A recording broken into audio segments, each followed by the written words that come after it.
Good morning. I forgot my water because I've been running my mouth to Chris.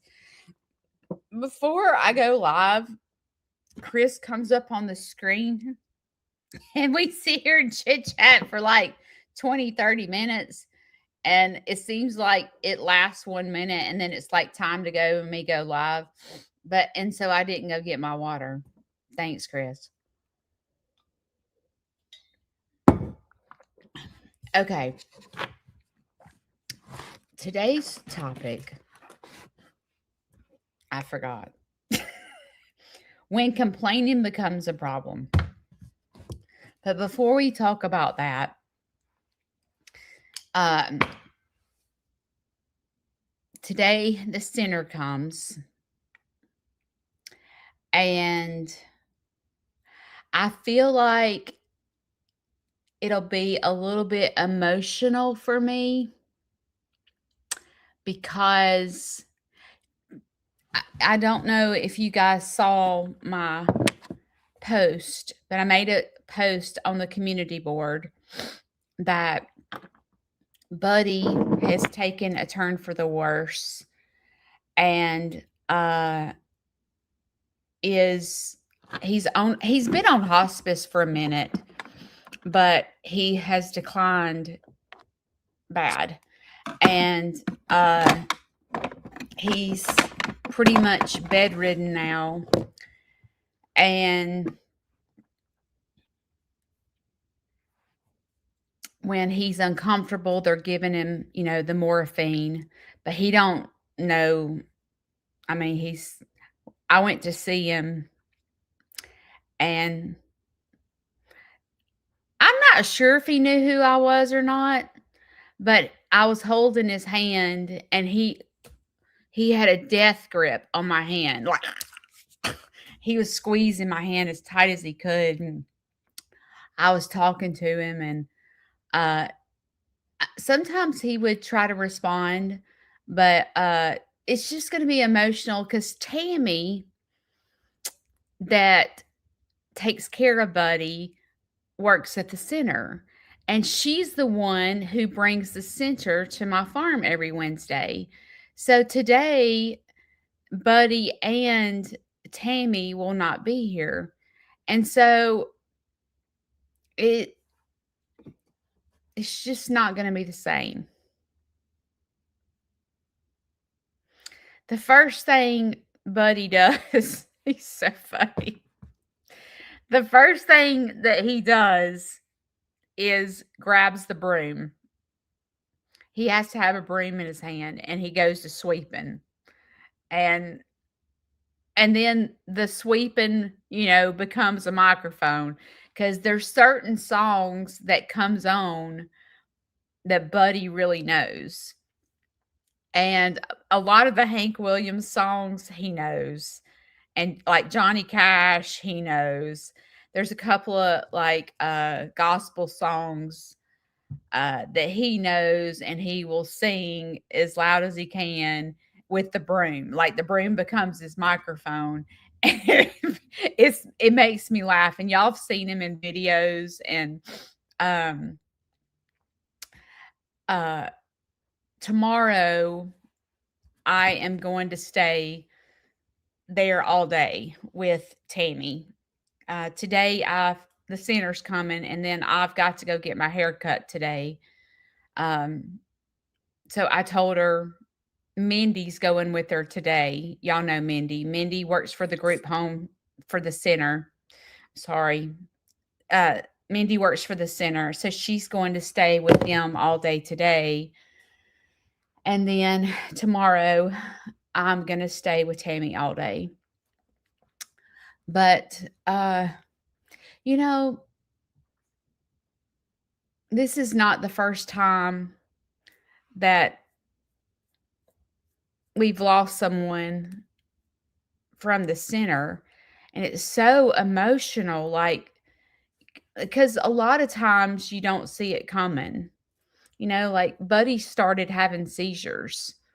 And it's just like, you see him every day for 3 years and, he's normal and knows where he's at, and eh, knows who I am, and is up singing and dancing, and then like all of a sudden he can barely walk and having seizures and doesn't know where he's at, and it's just like it's very emotional. And I remember like my grandmother my grandmother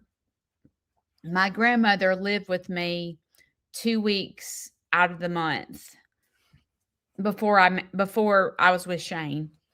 And normal grandmother, like everything was normal, and then like overnight she has dementia and she don't know who we are. And it's just like it's crazy how sometimes dementia is a gradual process. And then sometimes it's like click. It's like overnight you're there, you're not there. And it's just it's emotional when you're looking at the person that you've seen your whole life and they don't know who you are. And I remember with my grandmother, uh,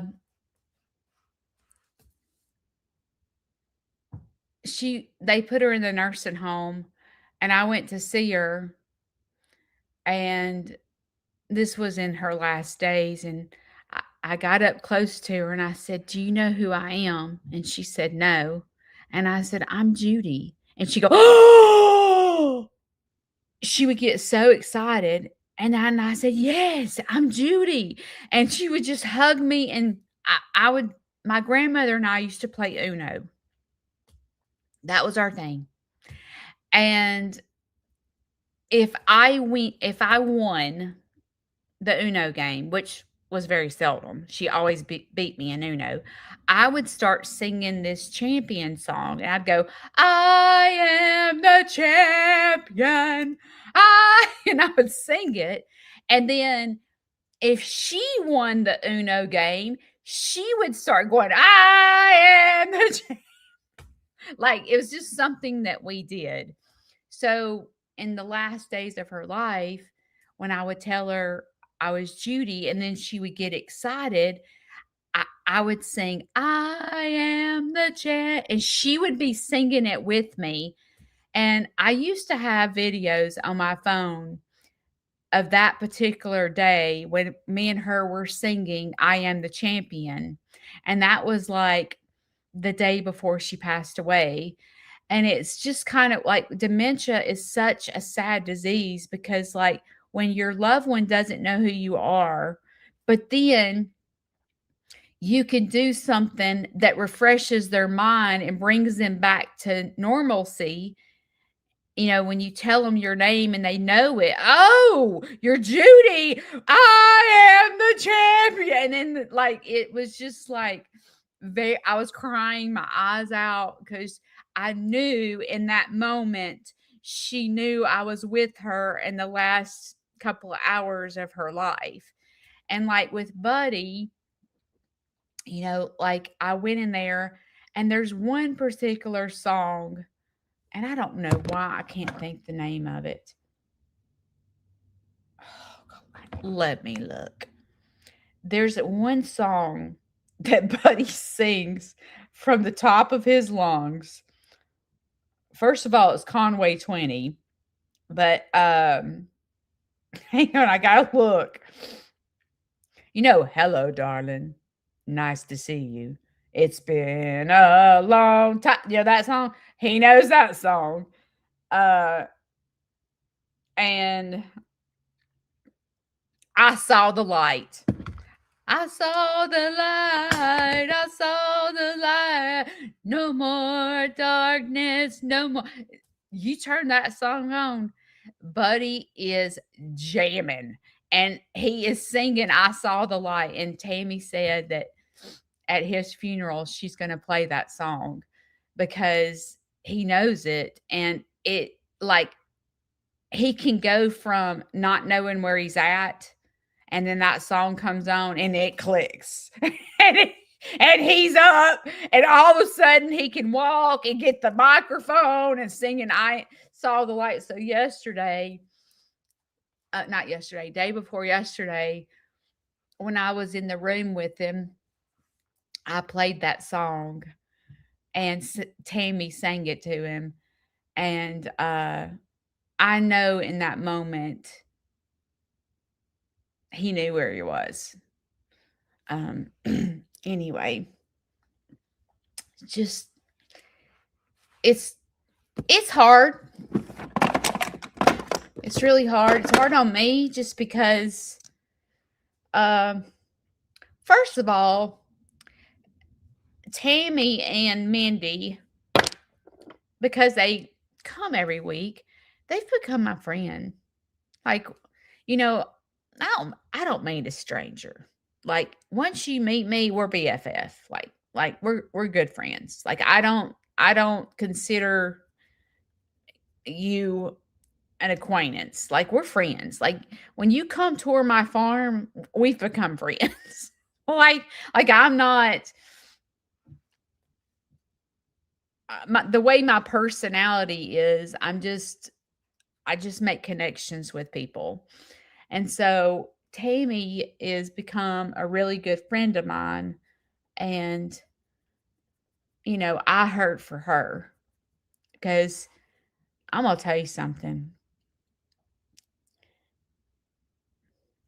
The people that work at the center, they are like no other.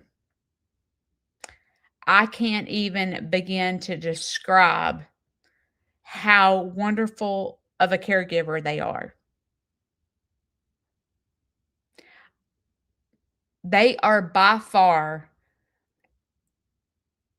the best caregivers I've ever seen in my life. Tammy took care of her mother. Now, she's taking care of Buddy. Buddy is her mom's brother. So it's Tammy's uncle. And Buddy has always lived with her. I don't know how long. I think since her son was just a baby. Um, and the people that work at that center, they hire the best. I'm here to tell you right now. Melinda, Mindy, and Tammy and Laura is started coming. I don't know who's coming today, but I've seen nothing but excellent as a caregiver. But then there's me, the worst caregiver in the whole wide world. I'm like, I look at them, I'm like, how do you do it? I don't know. I feel like God gives a special talent, I don't know, to caregivers, like the people that can be caregiver. I am the worst.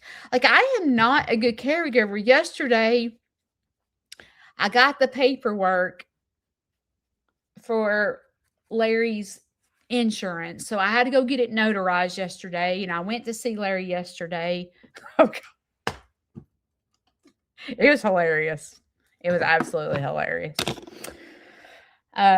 When I got there, he's decided that he wants me to take him home, which is my house, and get his hair cut. And I said, Larry, you can't even get in the car. Like I can't take you to get your hair cut at my house. Like this is your home now. And he started in on me. And I said, Larry, if you start, I'm going to have to leave. So he shut up. He shut up about, going to the house. He wanted to go home. And a few seconds later, he changes the subject and he goes, well, you are the best one to give a haircut. Okay, keep in mind, I've cut his hair probably twice in my life. Okay, hospice cuts his hair. Okay, and he goes, you are the best one that cuts hair. And I only like you to cut my hair. And if you cut my hair here at the nursing home, my hair is going to fall in the floor and get everywhere. And if I go to your house and I sit on the patio and get my hair cut, then you can get the blower and blow my hair and it doesn't make a mess. So he was trying to talk about it without making me upset. So he changed his whole demeanor and didn't get upset because he was starting to get upset, wanting to go home to get his hair cut. But then he changed it to try to make sense of it. Like, oh, well, you're right. The hair shouldn't hit the floor at the nursing home, you know? And I went, Larry, we're going to have a good visit, okay? We're going to have a good visit. We're not going to talk about this. Hospice is going to cut your hair like always. So then, this is so funny. This man that's bedridden, okay? It goes, I can prove to you I can get in the car.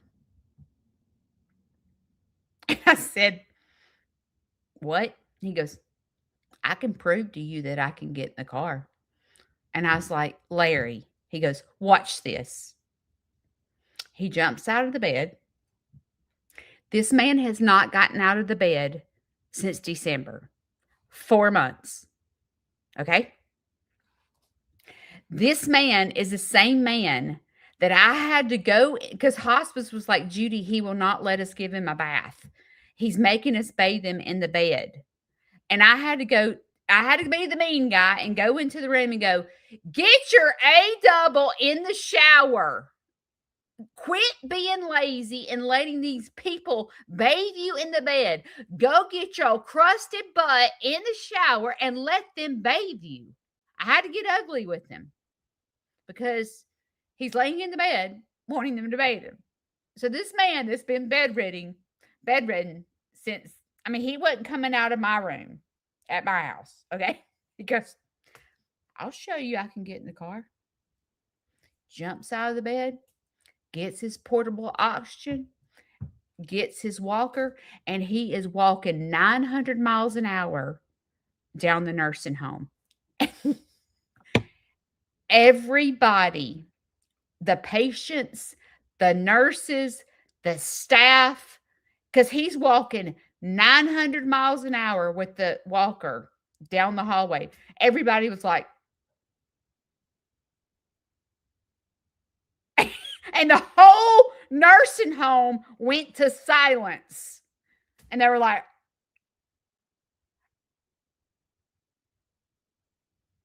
they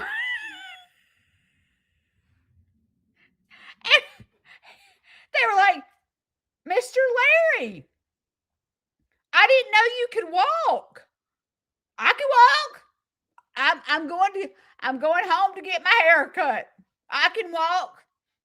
And the nurse is looking at me and she was like, he can walk? And I went, mm-hmm. Yeah. And he's like, where you want me to walk? I'll show you I can walk. And he's walking 900 miles an hour. And I said, well, stop at the, because he was wanting a Sprite. I said, stop at the vending machine and I'll buy you a Sprite. So he stopped at the vending machine. I bought him a Sprite. I put it in his cart and he's walking everywhere. And so then we get back to the room. He goes, now can I go home and get my hair cut? And I said, you know what? It's a shame that you're a walking man and won't get out of the bed. It's a darn shame. So then his roommate goes, you know what? I don't understand. And I said, what? He goes, do you know what he does every day? I said, what? And he goes, every single night, he presses the button and asks for ice cream and orange juice. He was like, I've never seen anything like it. He eats ice cream and orange juice every single night. And then he walks to the bathroom to brush his teeth. And I said, yeah. And he goes, but he won't go to the bathroom in the bathroom. He goes to the bathroom on the uh, side commode. But he can walk to the bathroom to go brush his teeth, but he can't walk to the bathroom to go to the bathroom. He has to use the bathroom in this toilet seat, and then I have to sit here and smell it all night long until the nurse comes and empties it. He won't walk to the bathroom to use the bathroom. And I said, sir, I've been through it for 9 years. I don't know what to tell. I don't know what to tell you. He's like, well, why does he do that? I said, I have no clue. He goes, I just literally saw him walk all over the dang nursing home, but he won't walk to the bathroom to go to the bathroom. No. And this is why he's in the nursing home. I have no idea. I am the worst caregiver because, like, I have zero patience. Like, that crap ticks me off. Like, I feel like I'm going to go insane. I feel like I'm like, and unless I go in there and be a butthole, and I have to say, if you say one more word about getting in the car and go, because he'll bug the crap out of me. Every time I go, he will bug, but he didn't mention the TV or the hearing aids this time. Because now he's stuck on, I got to go home on the patio and get a haircut.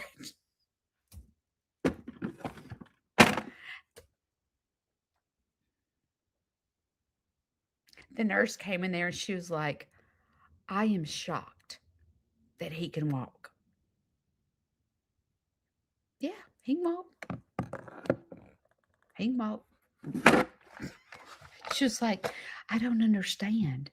I said, I don't either. I said, girl, I've done this for a long time. And I got to the point where I couldn't do it anymore because there was nothing about Larry that makes sense. And like, my patience is not Tammy. Tammy has the patience, and I have zero. I get mad. I'm like, get your butt up and walk. Go to the bathroom. It's disgusting to sit here and poop in your room and make everybody smell it. Go in there and courtesy flush. Like, that's me. That's the caregiver I am. I am like not a caregiver, but I want to share another story with you.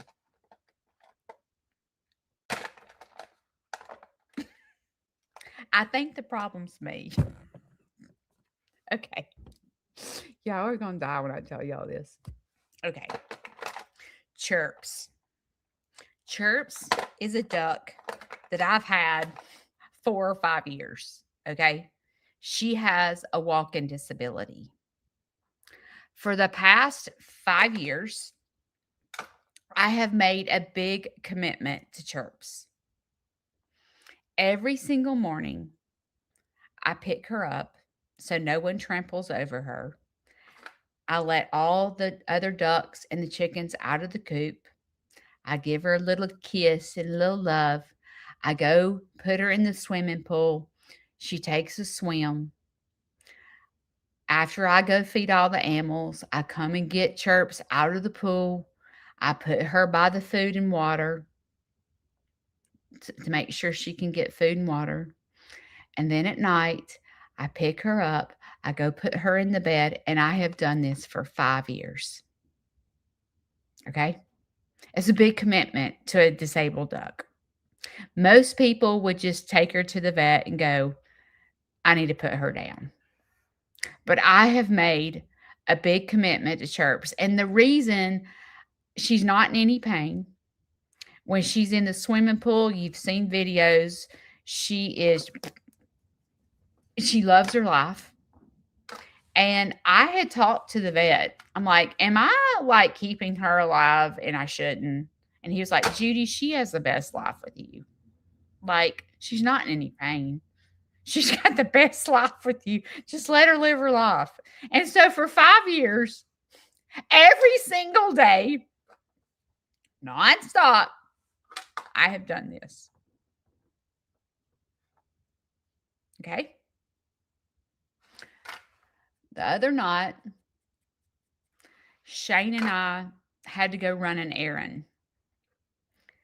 And I think we went out to eat too or something. Well, we didn't get back until dark. So the chickens, we didn't go out there and feed the animals until after dark. Well, I'm running, right? I'm like going, oh my God, they're starving.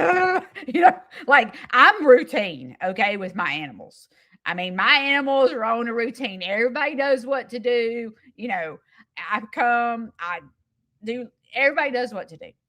Well, this particular night, I go feed the big animals and I start going to shut the chicken coops. And I was like, where's Chirps? And I'm like, oh my God, did a raccoon? Like, I'm starting to panic. Chirps walked herself into the chicken coop.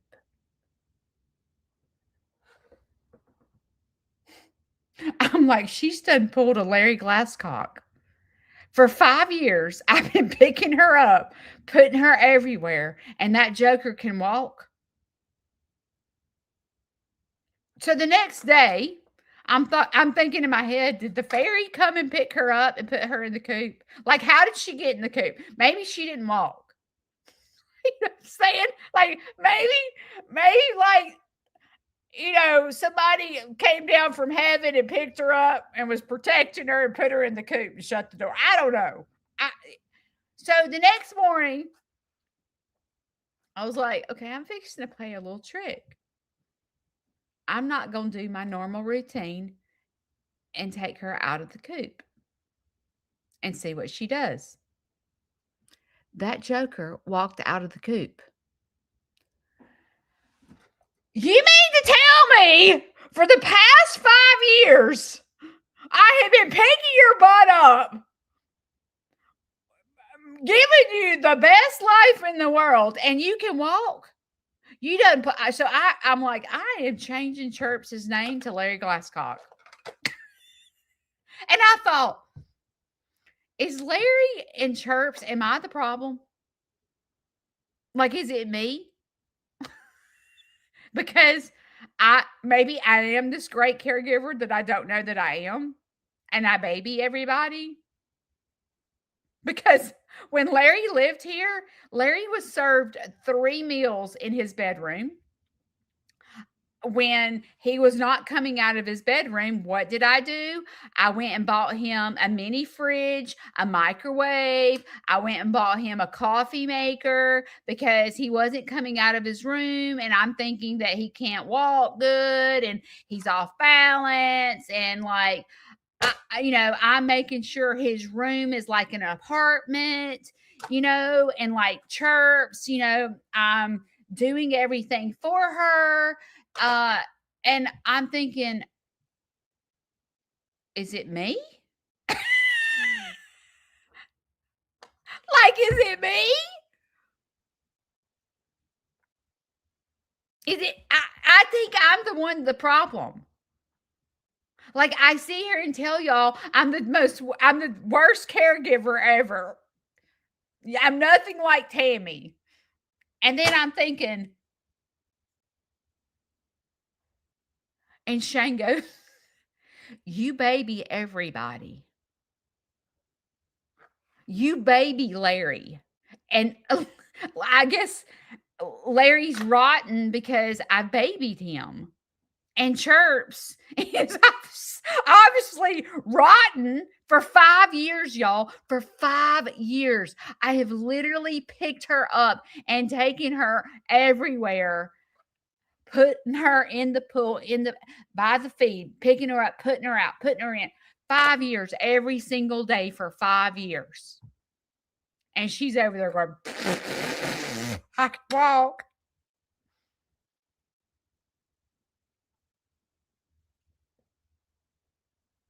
And I thought in my head, I've been complaining. Okay. This leads to my story. I have been complaining. Like when Larry lived here, I was like, why do I have to do this? Why do I have to go in there and take 3 meals to him when that joker can walk to the kitchen? Like, why can't he come to the table and eat with us? He's done it his whole life. And then all of a sudden, he's not leaving the bedroom. So instead of me going, if you want to eat, you'll show up at the kitchen table.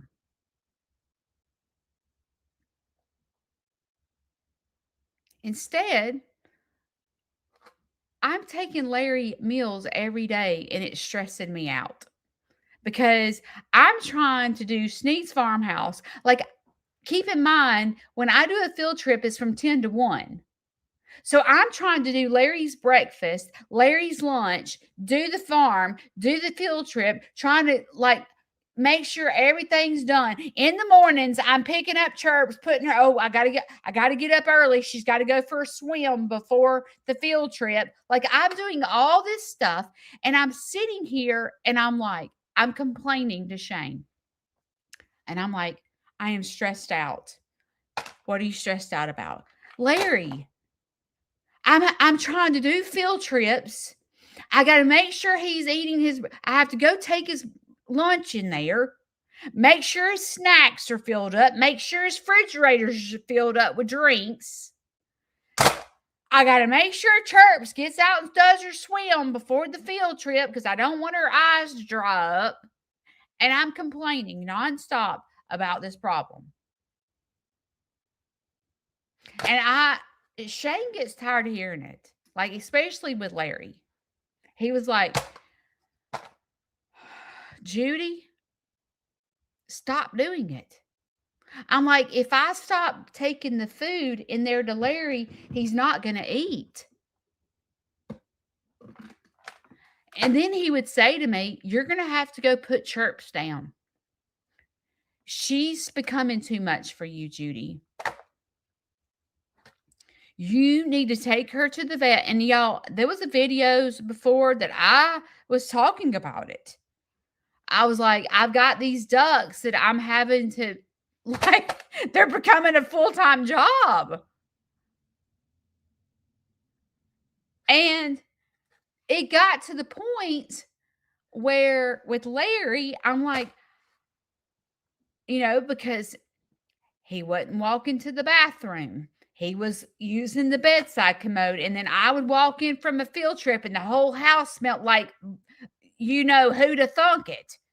I'd be like, I'm about to gag because the poop would sit in the porta potty or whatever you call it, bedside commode. And I would literally walk in gagging from working from 10 to 1. First of all, I would do my farm chores in the morning, do a field trip from 10 to 1, walk in, be gagging, trying to clean up his poop, fix his lunch. And I'm like, I'm going insane. I'm literally going insane. And I complained and I complained and I complained and I complained that it's too much on me. And Shane was like, you're going to have to put him in a nursing home, Judy. You're not handling this well. Judy, you're going to have to take Chirps to the vet and put her down. It's becoming too much.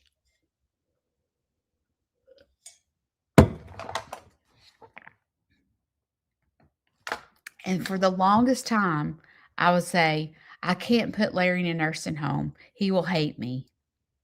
It will give him anxiety. I cannot put Chirps down, Shane. When she's in that swimming pool, she is like the happiest little duck ever. Like, I made a commitment to her when I took her in. I made a commitment to her that I would take care of her.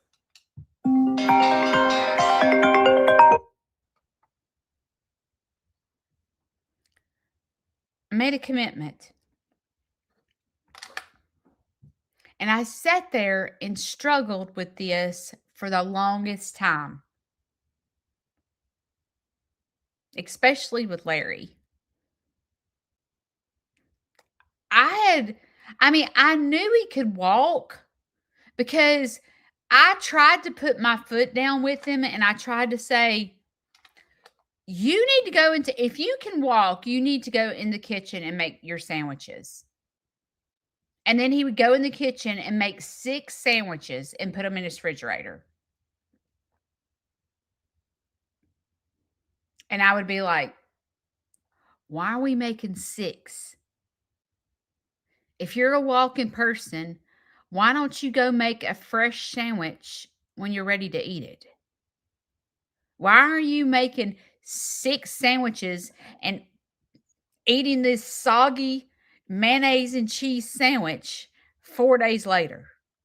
And then I had to go Google because I was like, is he going to die from, salmonella from having like sandwiches in his refrigerator for 4 days and eating a soggy mayonnaise sandwich with ham? And I had to Google because I was like, well, I don't want him to like get salmonella.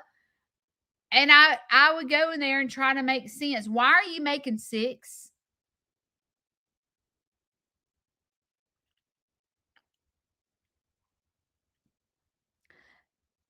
Nothing made sense to me. And I was complaining to Shane, to my friends. I was feeling like I was insane.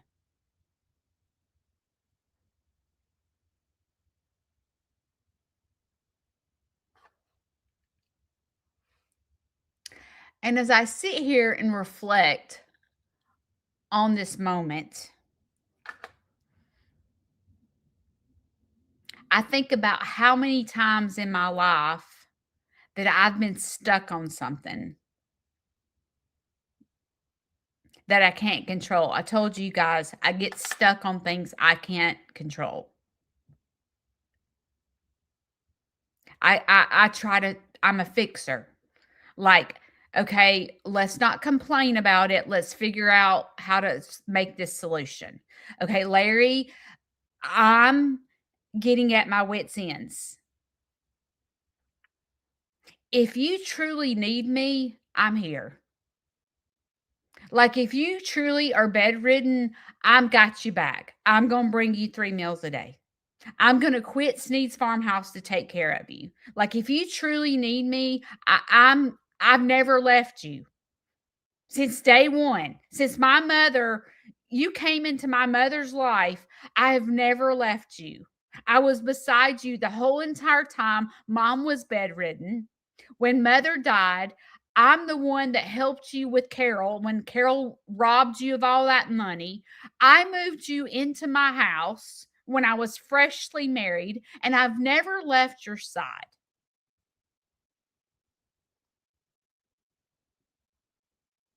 And if you truly can't walk or can't breathe or whatever, I got you back. Like, that does not bother me as a caregiver to help someone. It does not bother me to get Chirps out of the coop every single day for 5 years. I love her. If she needs me, I'm here. But it's a lot on me.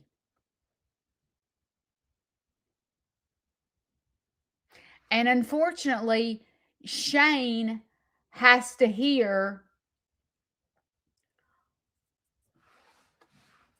or my friends have to hear, the pain that I'm feeling of the way I'm treated, the way Chirps is treating me, the way Larry treats me, the way my children treat me sometimes. It's almost like I'm mentally abused. I told Shane that last night. I said, "Do you see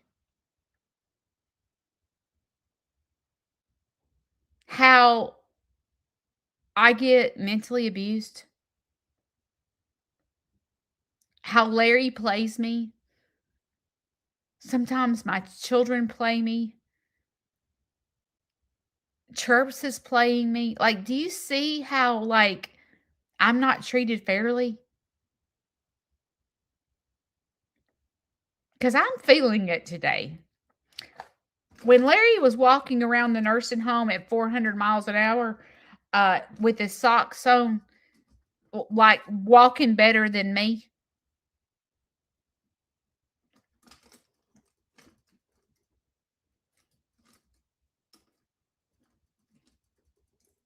I'm like, Shane, that's not fair to me. It's not fair to me that I walk into the nursing home and I need a new TV and these hearing aids. These hearing aids I saw on TV are the best hearing aids out there. They're $250. And then I look at him and go, "Hey, these hearing aids right here that you have are $5,000. These are $5,000. You're watching a commercial on TV that tells you they're the best hearing aids ever, and you're wanting to spend $250, and you want me to buy them for you for Father's Day. A $250 when we've got a $5,000 pair of hearing aids right here that work perfectly fine." It's like he knows what he's doing.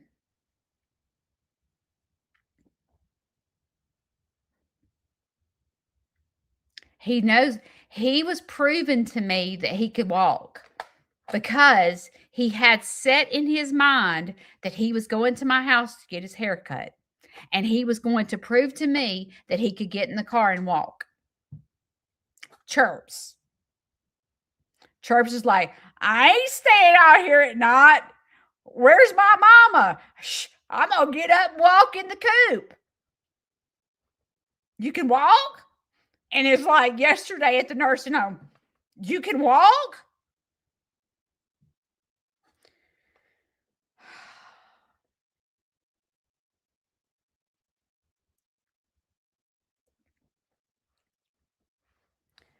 So I see here, and last night, I was bawling last night.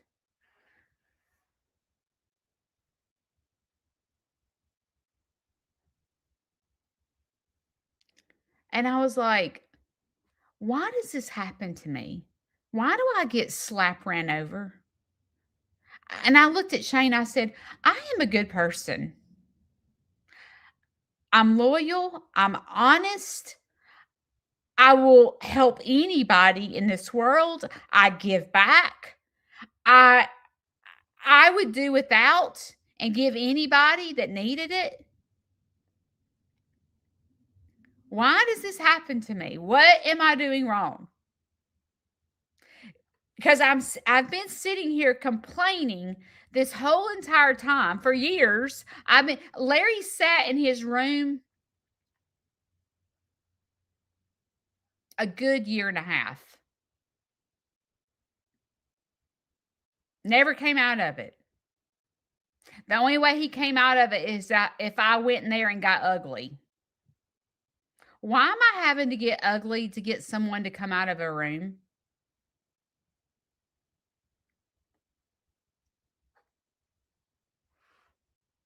It's just like the word search books.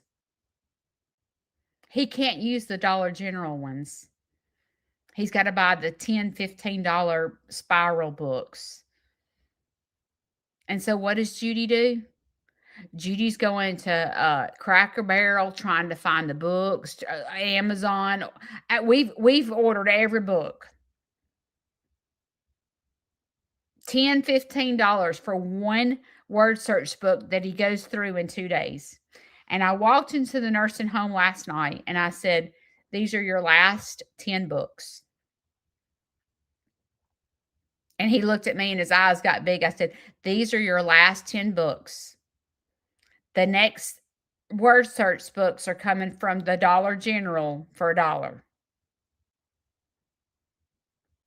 Why? Because I don't have the money to sit here and buy $15 books every 2 days. And I don't have the money to sit here and buy 12 packs of Sprites every 2 days. And because he don't like it's a lot. And I sit here and go, why do I let people mentally abuse me? And all I do is sit and complain, going, this is too much on me. What do I do? And then I have the guilt of putting Chirps down or putting Larry in the nursing home because these things are happening. And it's too much on me. I literally was to the point where I was beating myself up, telling myself, you're a terrible caregiver. Judy, like, you're terrible. You treat him awful. You're fixing to put him in the nursing home and it's going to upset him. And how would you feel if you were his age? What if your kids were doing this to you? What would you do? What if you were sitting in the nursing home and you wanted the spiral notebooks, the $15 books? What would you do?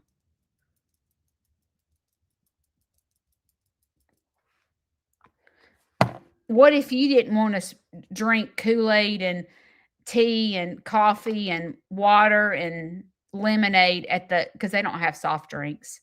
I mean, what if it was you wanting craving a Sprite? What would you do, Judy?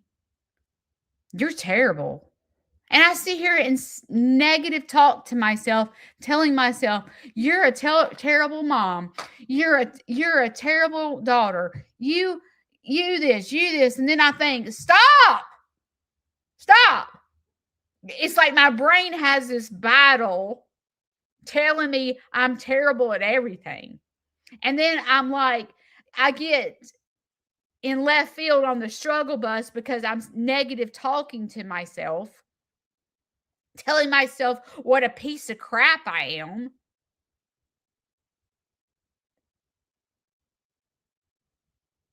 Then I can't sleep at night because I sit there and self harm myself from the thoughts that go in my head. And then I walk in the nursing home and see this, and I walk and see Chirps, and I'm like, am I the problem?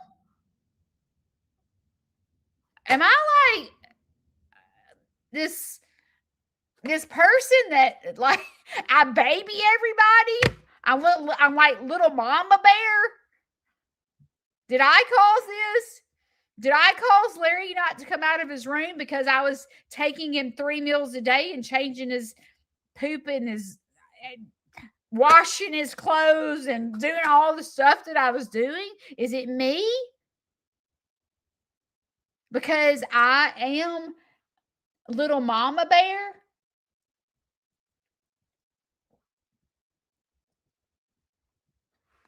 So how do I fix this? That's the $1,000,000 question. Last night I got triggered big time.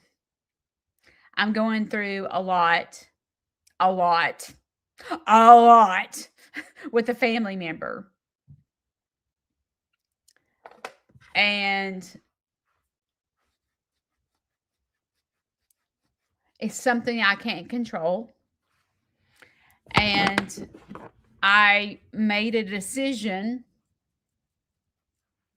to get someone else involved because I couldn't do it by myself. is something that I've dealt with for many, many, many, many, many, many, many years. And I have been dealing with it alone. And I got another family member involved to help. And do you know what happens? I get the text message, you shouldn't be involving other people in my business. Really? And I looked at Shane, I said, I am so mentally abused.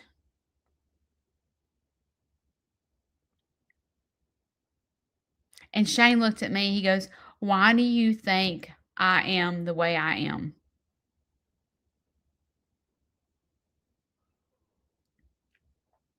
Meaning, Shane is very hard. Shane is like, if you don't want a relationship with me, fine. Shane don't sit and worry about it. Shane don't sit and complain about it. Shane gets in his shop or goes builds or gets on a piece of equipment, or Shane stays in his own lane. And Shane doesn't let things consume him. I let Larry consume me. I let this person that texted me last night consume me. I let chirps consume me. But Shane is not like that. But he is a man and I am a woman, and our brains think differently. We are mama bears. Men are not like that.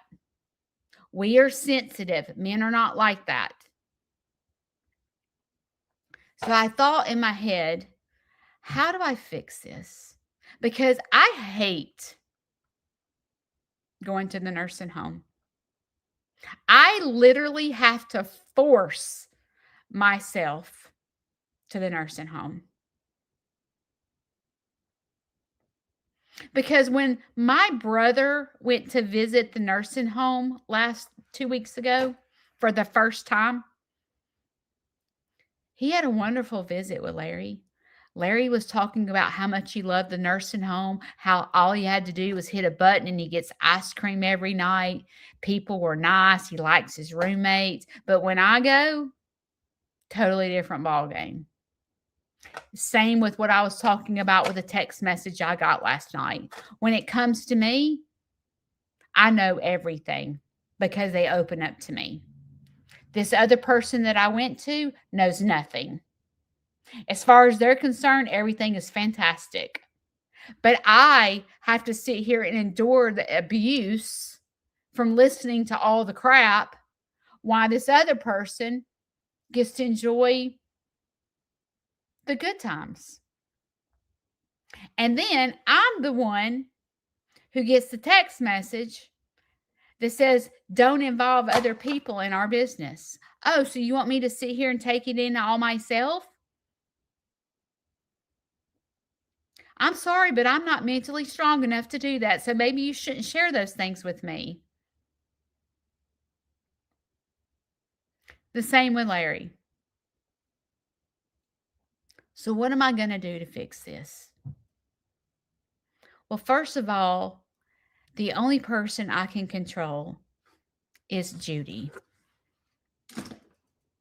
And I came to the realization yesterday that Chirps can walk and Larry can walk. And I came to realize that I am being mentally abused. I don't think it's done on purpose. Larry loves me. Chirps loves me. This person I talked about that texts me, they love me. I don't think it's done on purpose. But I think as a woman, sometimes people take advantage of the good people. But it's up to me to stop it.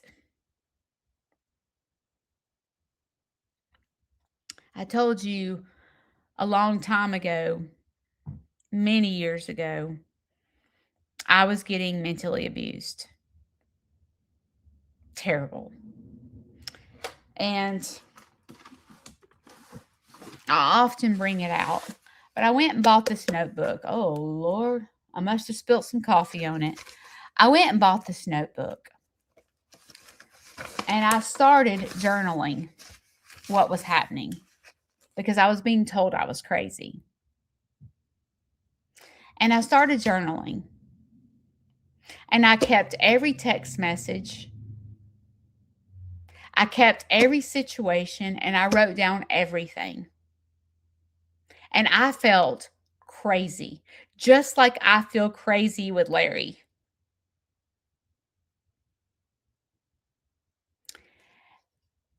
And about 10 years later,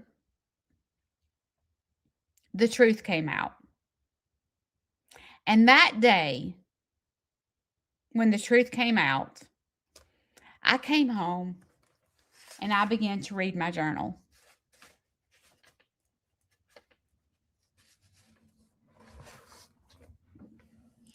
And as I began to read my journal, I realized I was the smartest person ever. I had it pegged before it was even pegged. I was screaming for help and everybody was telling me I was crazy. I was complaining and no one wanted to hear it because I was complaining and nothing was happening. Because I didn't remove myself from the situation. I kept myself involved in the situation, just like with Larry. If I keep myself involved in this chaos that's happening, and I would love to tell you that Larry doesn't know what he's doing, but Larry literally knows what he's doing. He's very manipulative.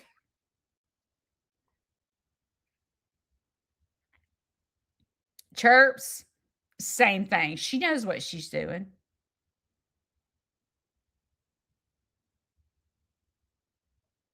So how do I fix it? First of all is being aware.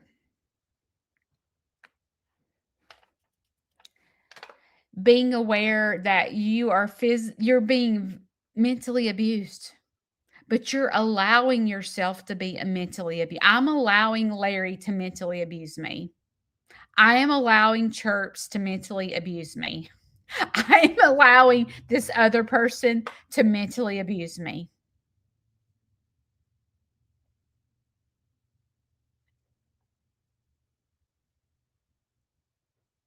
Why?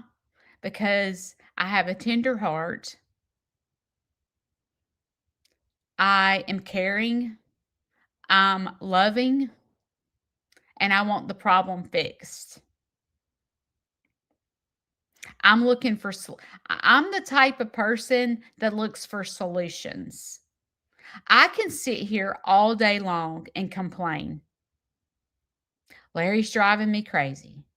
This situation drives me crazy. And I can obsess over it. And I find myself doing that a lot. I am not perfect. But the bottom line is if you allow yourself to be mentally abused, they're going to run slap over you. Now, that doesn't mean that you go and fight with them, because when you're fighting with them, you're still getting mentally abused. You have to completely remove yourself from the situation.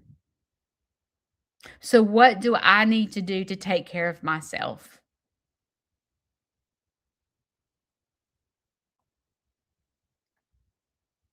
When it comes to Larry,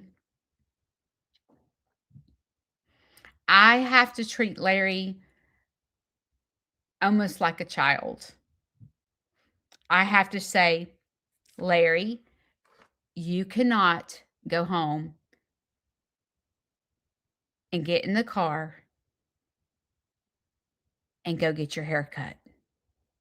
Hospice has been doing your hair for the past 5 years. No. 2 or 3 years. I don't know how long. You're not going to manipulate me to try to show me that you can walk 500 miles an hour around this nursing home when you have been bedridden for 4 years here. You've been bedridden for a year and a half at my house. And then all of a sudden you can walk 300 miles an hour around the nursing home. That's sad that you do that to me. And you expect me to come visit and have a good time? I'm going to have to separate myself. I have to take care of myself. Which means I can't go every week, because when I go every week, I get mentally abused. I do. It's awful. It's awful. This other situation that happened with me last night with the text message, I've got to remove myself from the situation. You know, I did a video not too long ago about Shane says stay on 820, which is my address. Judy, stay on 820. Judy, stay on 820. And that is a tool that I've had to put in my pocket. And last night, when that happened with Larry, it happened with Chirps, and it happened with this other situation, I said, I've got to stay on 820.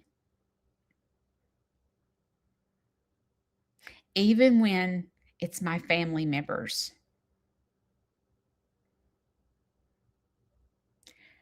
I feel sick when I'm around them. When I walk into the nursing home, the manipulation starts and I feel sick. Now, whether Larry can help that or not, I don't know.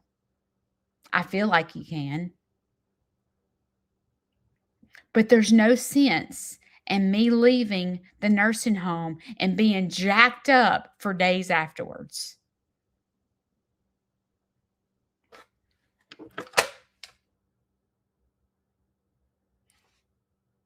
And I reach out to people and ask for help. Will you please go visit Larry? Someone needs to see him once a week, and I cannot do it every week. I am mentally broke.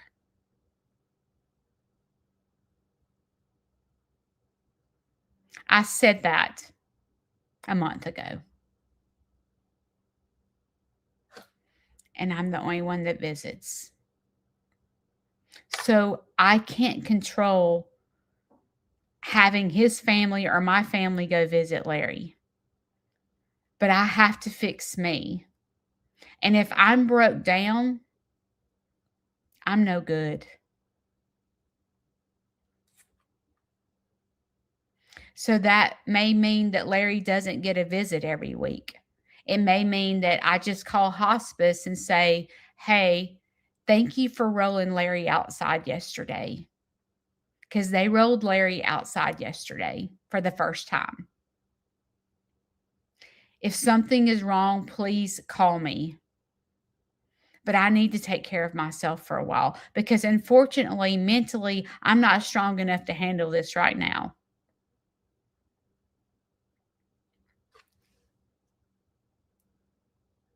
I got a lot going on.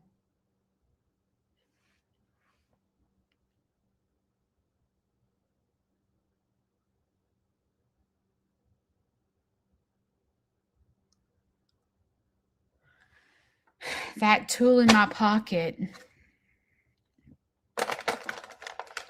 is stay on 820. And I will admit that I have trouble pulling out that tool because I'm a fixer.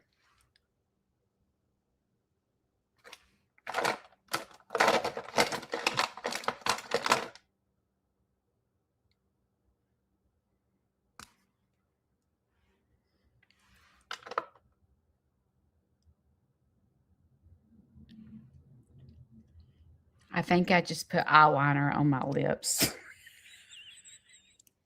because I can't see. Oh, well. Don't follow me for makeup tips. Okay. I just put brown eyeliner on my lip. It's okay, Judy. Sometimes it's hard to pull the tools out of your pocket. I had the same problem. If we do not practice this, we are going to sit it out because it's going to consume us. We're going to talk negative to ourselves. We're going to let people mentally abuse us. We can't stop what people do, but we can stop what goes on in this head and what we allow to go on in this head. So as soon as Larry does that to me, what do? Stay on 820, Judy. Stay. If I have to get up and walk out of the room, I have to get up. I'm prepared. Larry, if you keep obsessing about this, we can't go home. I'm going to have to leave. If you bring up the cell phone again, you're going live at 4 a.m. in the morning in the bed. You can't have a cell phone. I'm going to have to leave. And that's what I've chose to do when he starting in on me. I want this visit to be good. If you start in on me, I'm going to have to leave. And it's terrible to have to do that. But I do. I have to do that or he won't stop. With this text message I got, 820, Judy, stay on 820. Get out of their business. Stay on 820. Worry about Judy and Sneed's farmhouse and Shane. You can't worry about all this because it's going to consume you and it's going to jack your brain up. In order to be the best version of myself, if I don't continue to try to pull tools out of my pocket, I am going to be destroyed. I am going to be mentally jacked up and I'm going to be miserable with my life. And I'm going to be complaining all the time. And I have been guilty of this lately. Because I'm sad. I'm miserable. I'm hurt. I'm a lot of things. But in order to not sit it out, I have got to reach for these tools. And so do you. If we don't reach for these tools, we're going to be janked up. People are going to run straight over us. They're going to mentally abuse us. And they're going to cause us to get in left field and want to sit it out and hate our lives and be miserable and so forth.